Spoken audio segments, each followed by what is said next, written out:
Welcome back to the deep dive. We're really glad you're here today. Yeah, thanks for joining us. Because today we are opening up a file on a figure that I think we all feel like we know him. Oh, absolutely. You hear the name and your brain just sort of auto-completes the picture. It's a reflex, really. You hear the name, you immediately see the object. Exactly. You see the heavy black rotary dial sitting on a desk. Right. Or maybe you just tap the device sitting in your pocket right now. Because we carry his legacy around with us everywhere. We do. We are talking, of course, about Alexander Graham Bell. The phone guy. The phone guy. And if I were to stop people on the street right now and ask, what did Bell do? I would get the exact same answer 100 times out of 100. He invented the telephone. Right. He invented the telephone. Which is true. I mean, he did do that. Yeah. But looking at the source material we have today, it's just a tiny piece of the puzzle. Exactly. It's sort of like saying Leonardo da Vinci was a guy who liked to sketch. Right. I mean, it's technically accurate, but it completely misses the magnitude of the human being. And that is exactly why we picked this specific biographical account from Famous People Bio to walk through today. It's a phenomenal breakdown. It really is, because as I was reading through the notes we prepared for this deep dive, I just kept having these moments of, wait, he did what? It is a catalog of surprises, honestly. It's wild. So yes, we are going to talk about the phone, obviously. We have to. But the mission for this deep dive is to look at everything else. The stuff that gets completely left out of the fourth grade history books. The real story. The real story. We found details about a really intense courtroom drama, a romance that honestly feels like it was ripped straight out of a Victorian novel. It's a beautiful story. And a list of inventions that sounds like pure science fiction for the 1800s. I think that's the hook that really grabbed me when we started analyzing this source material. Because you think of Bell as the phone guy. Yeah. But the source points out he was actually one of the founders of the National Geographic Society. Which is a massive institution. Huge. And then you scroll down the list of his patents, and you see him working on what is essentially magnetic tape recording. In the 1880s. Decades before it should have existed. He was literally trying to freeze sound in time. So if you are listening to this right now and thinking, oh, I know this story, I am willing to bet you don't know the half of it. Not even close. And before we get into the timeline, I think we really need to set a thematic tone for this deep dive. Let's do it. If you look at all the data points here, the phone, the teaching, the later inventions, it's not actually a story about gadgets. Right. It's a story about communication. Communication in all its forms. Precisely. Yeah. It is driven by this very specific family dynamic, by a really dark personal tragedy, and by this relentless, almost desperate curiosity about how human beings connect with one another. Yeah. Whether that means speech or wires, or even, as we'll see way later in the Hour flight, it's a massive, massive arc. So let's map out where we're going today so you can follow along. the roadmap. We are going to start in the cobblestone streets of Edinburgh, Scotland, because we really need to understand the atmosphere he was breathing early on. It shaped everything. Then we're going to track this desperate migration to Canada, which was not a vacation, by the way, and then down to Boston, where the big breakthrough happens. And we have to unpack the legal battle. Oh, the legal battle is incredibly juicy. We will get into the courtroom drama over who actually owns the rights to the telephone. It's a mess. A total mess. And then we're going to spend a significant chunk of time on those lost years. The deep cuts. Yes. The kites, the boats, the metal detectors. It is a journey that takes us from the candlelight of the Victorian era right into the electric hum of the modern age. So let's clear the table and start at the very beginning. Section 1. Origins in Edinburgh and the shadow of tragedy. The foundations of the man. The source puts his birthday at March 3, 1847, Edinburgh, Scotland. Now, I want to pause on the location for a second. Okay. Because Edinburgh in the mid-19th century, what are we picturing here? It's a very specific vibe. Edinburgh was often called the Athens of the North. Athens of the North. Yeah, it was a city of really high intellect, rigorous education, but also it's old, it's smoky, it's industrial, but deeply academic at the same time. So a real contrast. Exactly. You have this clash of old world tradition and the explosion of the Industrial Revolution happening simultaneously. And right in the middle of this, you have the Bell family. Now, whenever we do these deep dives into the source material on successful people, we always look at the parents. You have to look at the parents. You try to find the spark. And with Bell, the source material paints this incredibly clear, almost engineered picture of nature versus nurture. It's a classic case study. You can almost see the genetic roadmap laid out for him before he was even born. Let's break down the parents. The source notes his father was Alexander Melville Bell, and he was a professor. A professor, but not just any professor. He was a leading authority on elocution and speech. And his mother was Eliza Grace. The source describes her as a painter and a pianist. So just look at that combination for a second. On one side, the father, the academic, the professor. Structure. Exactly. Structure, analysis, the absolute rigor of language. The father's world is entirely about dissecting how we speak. The mechanics. The mechanics of the mouth. It's highly scientific. And then you have the mother, the artist. The pianist and painter. That represents creativity, rhythm, the sensory experience of the world. It's interesting you bring up the sensory experience, because there is a detail about the mother in the source that implies something much deeper about their household dynamic, right? Right. While the source notes she was a musician, context tells us that in the Bell household, the appreciation of sound was, well, it's complex. How so? We know from history, and it's heavily hinted at in his later work with the deaf, that his mother had significant hearing loss. Wait, really? The pianist was losing her hearing? Yes. And think about what that does to a child growing up in that house. That's intense. You have a father who is obsessed with the perfect production of sound, elocution, and a mother who struggles to actually receive sound, but connects to it through the physical vibration of the piano. That creates a very specific kind of tension in the house, doesn't it? It absolutely does. Young Alexander's growing up in a home where sound isn't just something you take for granted like the rest of us. Right. It's something you actively study. It's something you have to work for. And crucially, it's something you can lose. So he's not just growing up learning basic math and geography. He's growing up with this blended worldview. Exactly. He has the analytical mechanics, how does the throat work from his dad, and the artistic desire, how do I express myself, from his mom. And that is the key. He doesn't just want to understand sound scientifically. That's the dry technician side of things. I mean, that's just a textbook. He wants to mold it. He wants to use it to connect people. Yeah. Because in his own living room, connection was a daily challenge. That is a great point. It saves him from just being a dry academic. He had that artistic soul embedded in him. He was comfortable in both worlds, and that is a very rare trait. Usually you get the engineer or you get the artist. Bell was genuinely both. So let's look at his education path, because this jumped out at me as a bit of contradiction in the notes. Okay. The source lists his schooling.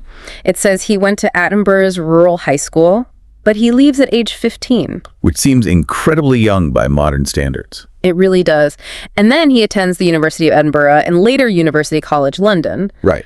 But, and this is the key insight the source gives us, he did not receive a formal education or degree despite attending these prestigious institutions. That is a crucial detail. And I think we really need to unpack why that matters for his story. Yeah, because today, if you don't get the degree, society assumes you failed out.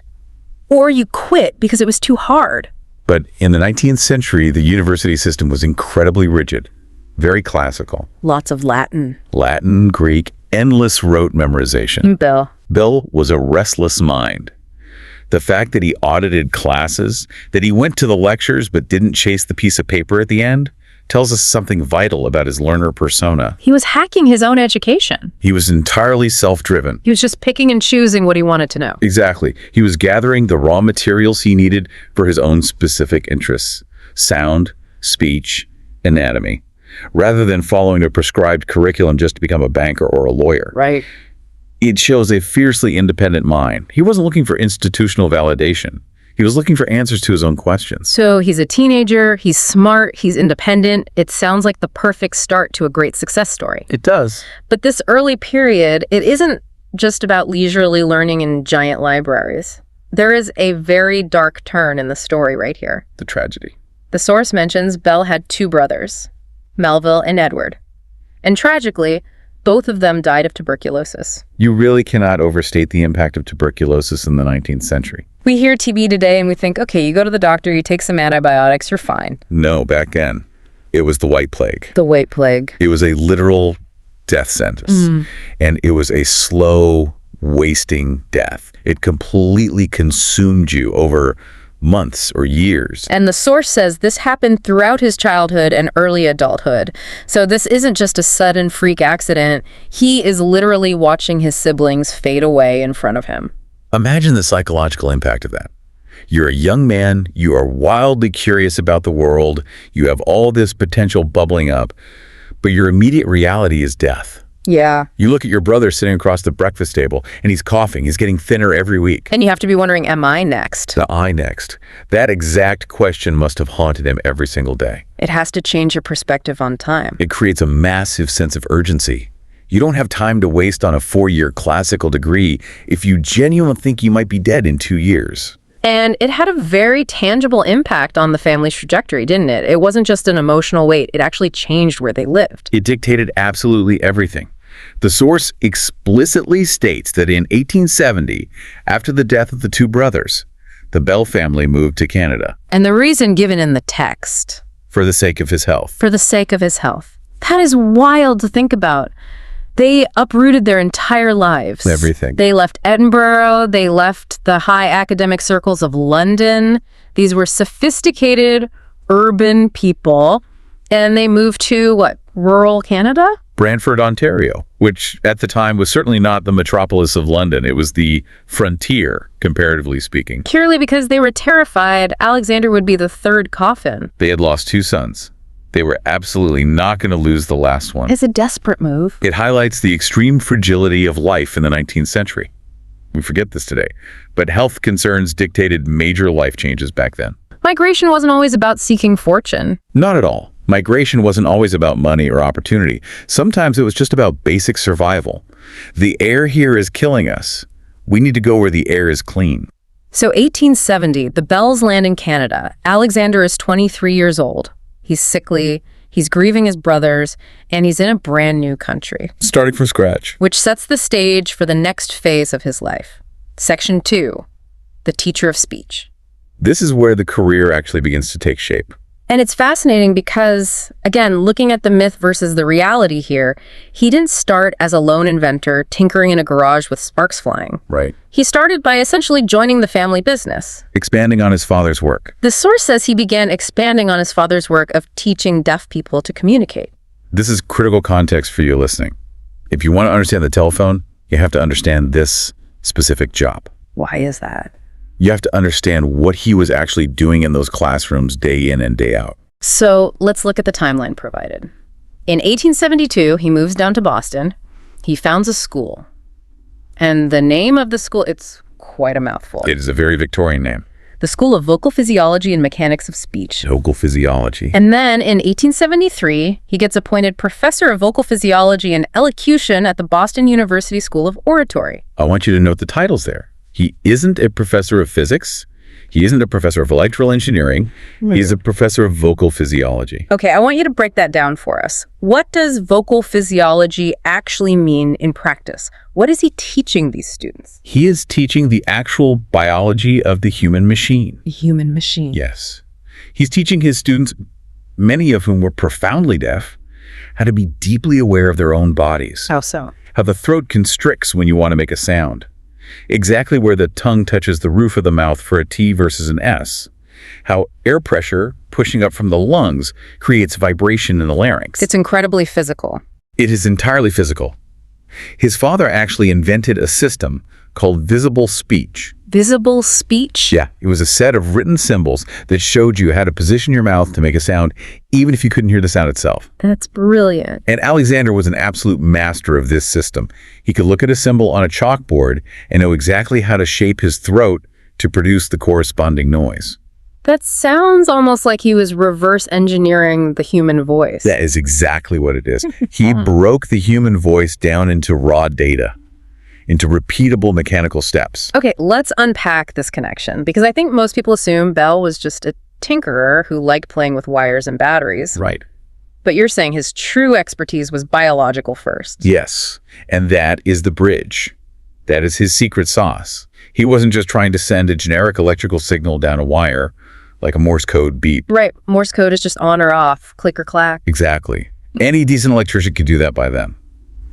Bell wanted to replicate the complex human voice. Much harder. Infinitely harder.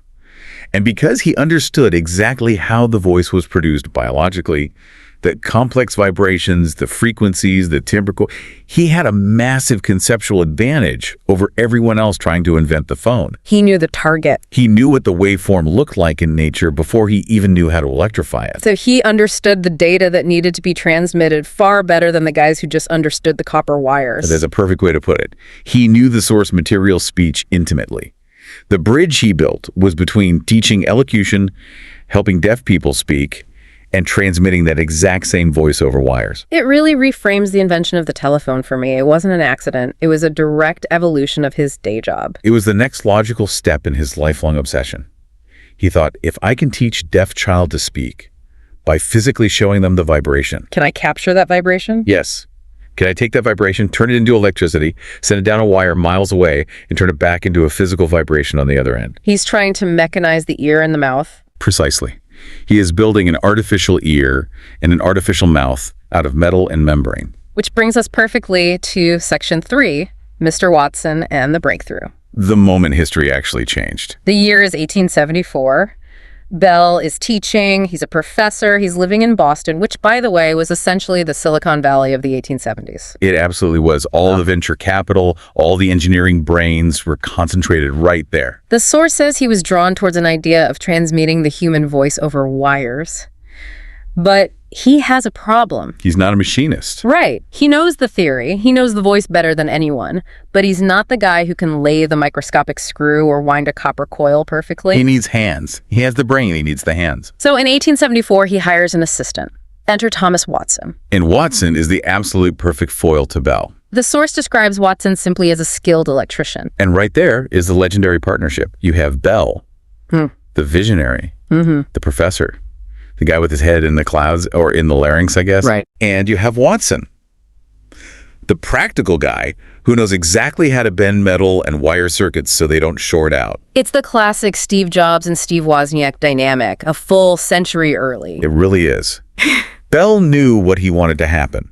He could describe the theory beautifully. He'd say, I need a membrane that vibrates exactly like a human eardrum. But he couldn't build it. But Watson knew how to build the actual machine to make it happen. He'd say, okay, let's use this specific type of metal. Let's wind the copper this particular way. They were the perfect puzzle pieces. And they worked on this project for a couple of years, and it wasn't just the telephone they were working on, right? They were working on something called the harmonic telegraph. Right. The race at the time wasn't actually for the telephone. It wasn't. No. Everyone wanted to send multiple telegraph messages at once over a single wire. That was the holy grail. That was the broadband internet of the day. To speed up communication. Western Union was offering huge money for whoever solved it.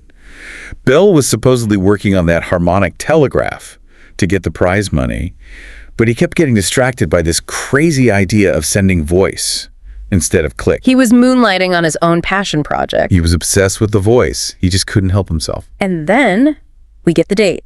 March 10th, 1876. A red-letter day in human history. The source describes the moment. Bell produces the first intelligible telephone call. And the quote, everyone knows it, but let's read it exactly as it's recorded in the source. Mr. Watson, come here, I want to see you.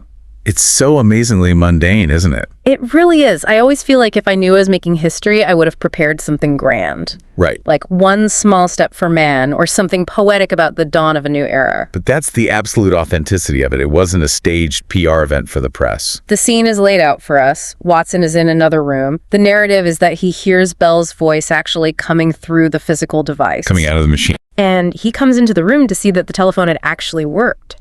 The pure simplicity is what makes it beautiful to me.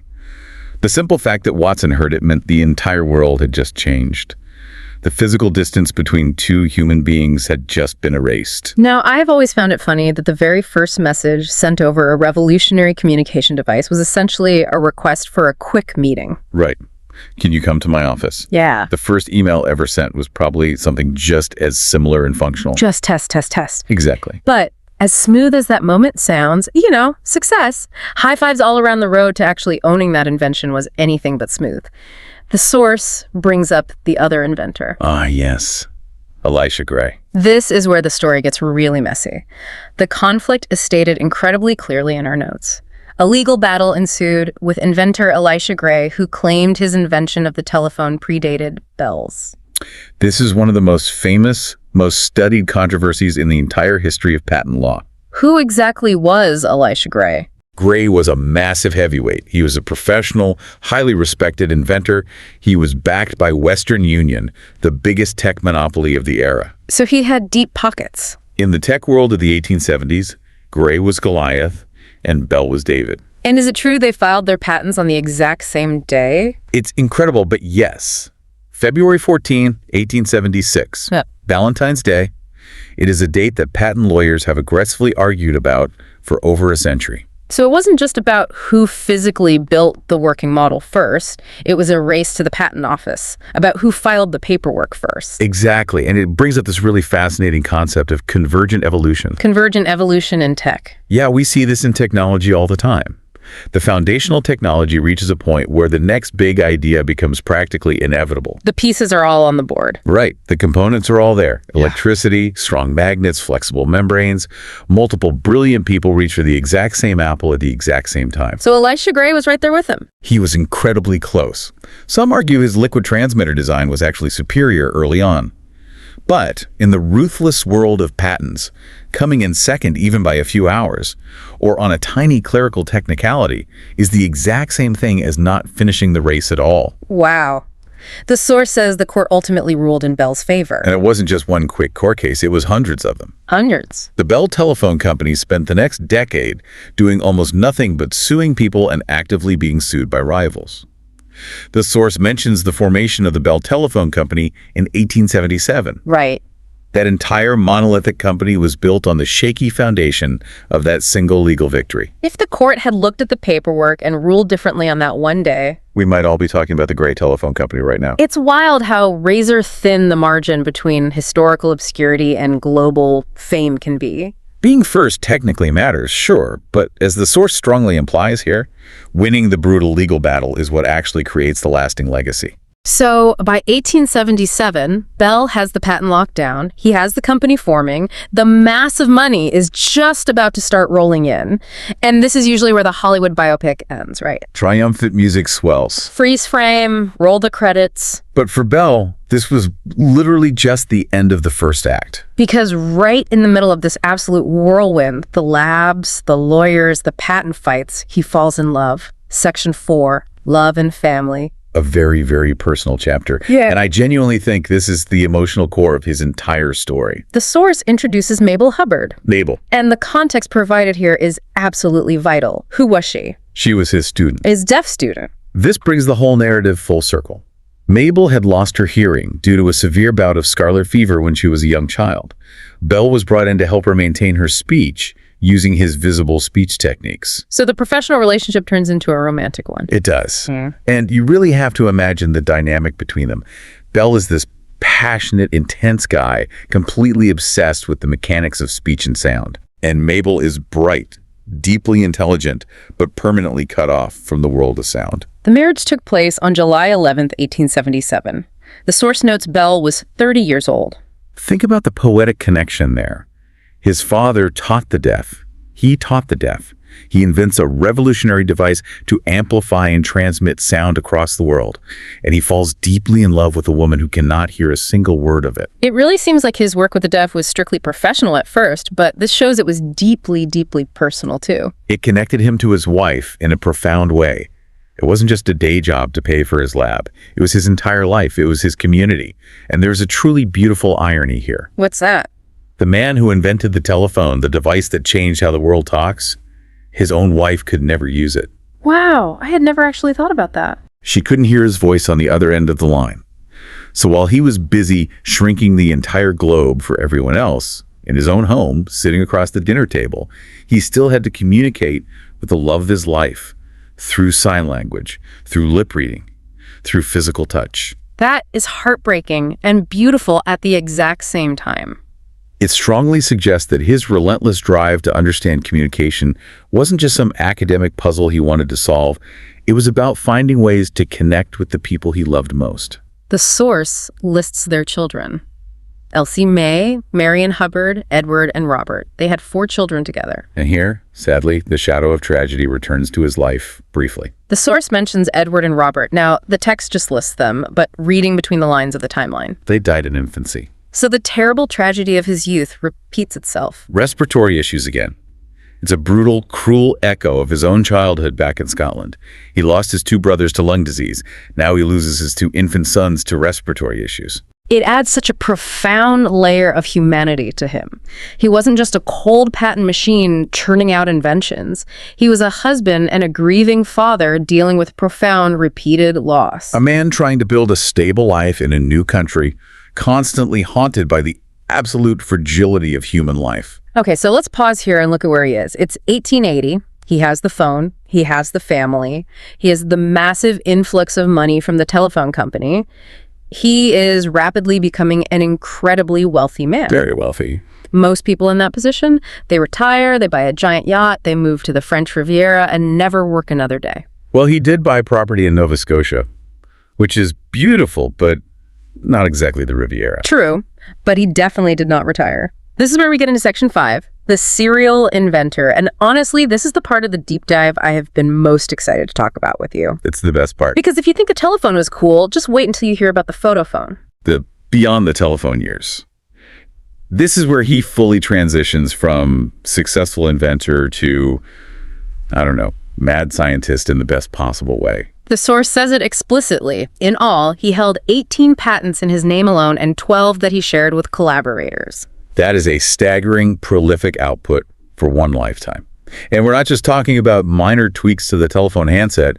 We're talking about completely different fields of science. Let's break these down because some of them are genuinely mind-blowing. Let's start with sound technology in the 1880s. He's still sort of in his wheelhouse here. Right, he's got the money from the phone now, so he builds a massive lab called the Volta Laboratory in Washington, D.C. He basically creates his own private R&D center. The source mentions something called the graphophone. The graphophone. This was a direct improvement on early sound recording. You have to remember, Edison's early recording devices were very fragile. They used tinfoil wrapped around a cylinder. It wears out quickly. You play it twice and the sound is gone. So Bell looks at it and says, I can do much better than that. He brings his audio obsession to it. Exactly. He says, let's use wax instead of tinfoil. Wow. He works on the wax cylinder. It's much more durable. You can carve a cleaner groove, better sound fidelity.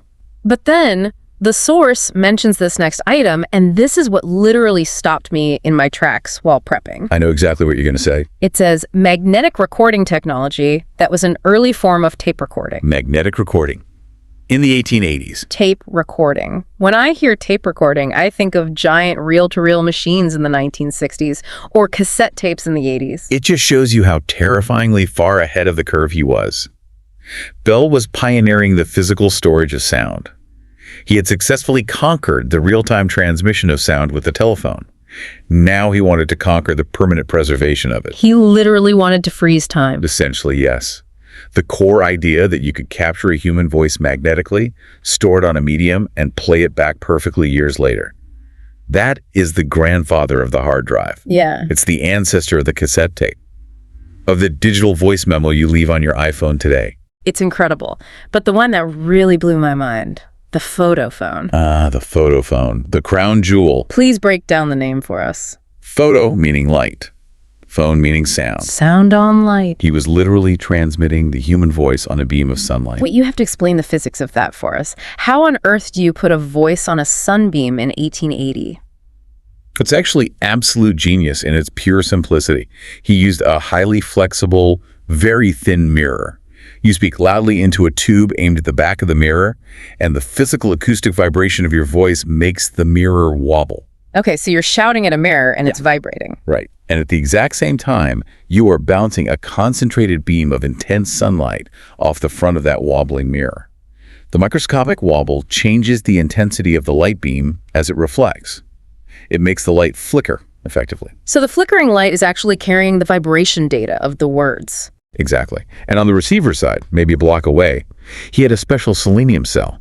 Selenium changes its electrical resistance based on how much light hits it. So the flickering light hits the cell, turns back into a flickering electric current, which goes into a standard telephone speaker, and boom, You hear the voice. You hear the voice. That sounds exactly like modern fiber optics. It is the direct conceptual ancestor of fiber optics, using light to carry data streams. And he did this successfully in 1880. It's wireless communication. Entirely wireless. No copper wires strung between poles, just a beam of light cutting through the air. The source says he actually considered the photophone his greatest invention, even more important than the telephone. And can you blame him for thinking that? The telephone was clunky. It needed massive physical infrastructure. You had to chop down trees and string heavy copper wire across the entire continent. It was incredibly expensive and messy. Digging trenches. Exactly. The photophone, it was pure. Sending a voice invisibly through the air on a beam of sunlight. It must have felt like absolute magic to him. So the obvious question is, why didn't it take off? Why aren't we all using sunfings today? Clouds, fog, rain, a bird flying past. If anything physical blocks the light beam, the call drops instantly. The weather ruins the tech. It just wasn't practical for daily use until we invented lasers and enclosed fiber optic cables to safely guide the light underground. But the idea, the underlying concept, was a full 100 years early. That is just so cool. I don't know another word for it. But he didn't stick to sound and light. Towards the end of the 19th century, the source says his interests began to move away from sound transmission to transport technologies. The endlessly restless mind. He conquered the ear, he conquered light, so he moved to the physical body. How do we move people and things faster? Let's run through the specific gadgets listed in the notes here. First up, the metal detector. Yes. Widely credited to him. The source lists it as one of his inventions, but why would a sound and speech guy suddenly invent a metal detector? Well, it all ties back to his deep understanding of induction and electricity from his telephone work. But again, it shows his drive for practical, urgent application. It was actually developed in direct response to a massive national tragedy. Really? President James Garfield was shot by an assassin, and the doctors couldn't find where the bullet was lodged in his body. They were probing him with unwashed fingers, making it worse. Oh, wow. That's horrifying. So Bell frantically scrambled to invent an electromagnetic device to locate the lead bullet inside the president's body using magnetic induction without cutting him open. Did it work? It didn't work perfectly at the time, tragically, because the metal coil springs in the bed mattress Garfield was lying on interfered with the magnetic field. They didn't realize the bed had metal in it, but the underlying technology was completely sound. It worked perfectly later on. That's fascinating. And tragic. Then the source lists the audiometer. That brings it right back to his original roots. A tool designed specifically to measure human hearing. Right. It makes total sense for a lifelong teacher of the deaf. It allows you to scientifically quantify hearing loss. Instead of just saying someone is hard of hearing, you can measure exactly which frequencies they are missing. Again, he's bringing the rigid scientific method to the messy human condition of deafness. Now, this next one is a personal favorite of mine in the notes, the hydrofoil boat, specifically the HD4. The HD4. This is Bell in his later years, living up in Nova Scotia, spending his days looking out at the water. A hydrofoil, just to clarify, that's a boat that lifts its hull out of the water on underwater wings, right? Exactly. The wings lift the boat as it speeds up, which completely eliminates the drag of the hull pushing through the water. It allows for incredible, unprecedented speed. The source says he heavily developed this. He wasn't just interested in the air, he wanted vastly faster water travel. He had a need for speed as he got older, and the HD4 was fast. It set official world records. We were talking about speeds of over 70 miles per hour on the surface of the water in 1919. 70 miles an hour on water is insanely fast even today, let alone in a boat built in 1919. It was terrifyingly fast. It actually held the global marine speed record for a full 10 years. It's just such a massive pivot in his career, from sitting in a quiet room saying, "Mr. Watson, come here," to watch this giant boat literally fly across the water at highway speeds. It perfectly shows that he absolutely refused to be defined by one single industry. He was defined entirely by his engineering mindset. Can I make this better? Can I make this faster? And speaking of flying, we have to talk about the kites. The source explicitly mentions the tetrahedral kite. The tetrahedral design, if you look at pictures of them, it looks like a giant flying honeycomb. Lots of little triangular pyramids all stacked together into massive walls. Why pyramids? Why not a standard diamond kite? Structural integrity. Bell was totally obsessed with the strength-to-weight ratio. He realized through calculation that the tetrahedron shape is incredibly strong, rigid, but very, very light. So he built these massive kites out of thousands of these tiny cells. How big are we talking? Some of them were absolutely huge, big enough to actually lift a full-grown person off the ground. And this naturally leads into his passion for powered aviation. The source notes he developed a passion for air travel and helped establish the Aerial Experiment Association in 1907. 1907. I want you to really think about the timing of that date. The Wright brothers made their famous first flight at Kitty Hawk in 1903. Right. So Bell is right there, right in the mix of the very dawn of early powered aviation. But wait, he's an older man by this point. He is. He was born in 1847, so in 1907 he is 60 years old. That is what I absolutely love about this part of the story. He's 60 years old, he's insanely rich, he's globally famous, and instead of relaxing, he's out there in freezing Canada building massive experimental kites and airplanes. It is the ultimate expression of the learner persona we talked about earlier. He simply never stopped being curious about the physical world. He looked at the birds, he looked at what the Wright brothers were doing, and he said, I want to do that too. I want to build a better plane. The Aerial Experiment Association, it honestly sounds like a private club for wealthy mad scientists. In the absolute best way possible it was. It was a tight group of daring innovators, including Glenn Curtiss, who became another very famous aviation pioneer, pushing the absolute boundaries of what was physically possible in the sky. And Bell was the mentor, the primary financier, and the visionary guiding force behind all of it. So if we look at the whole list, we have covered his work with sound, light, water, and air. He really managed to cover all the physical elements. He really did. Yeah. He didn't see the rigid boundaries between physics, biology, and mechanical engineering that most academics see. To him, it was all just nature, and he wanted to understand all of it. Now let's move to section 6, legacy and final years. Because his lasting legacy isn't just a pile of patents in a drawer, it's massive institutions. Yes, institutions that are still highly relevant and with us today. The source mentions he was one of the key founders of the National Geographic Society in 1888. Which is just huge. And he didn't just help start it, he served as its active president for 1896 to 1904. When you think of National Geographic today, what do you think of? You think of global exploration, detailed maps, a deep understanding of the natural world. You think of those iconic yellow borders on the magazine. Exactly. Yeah.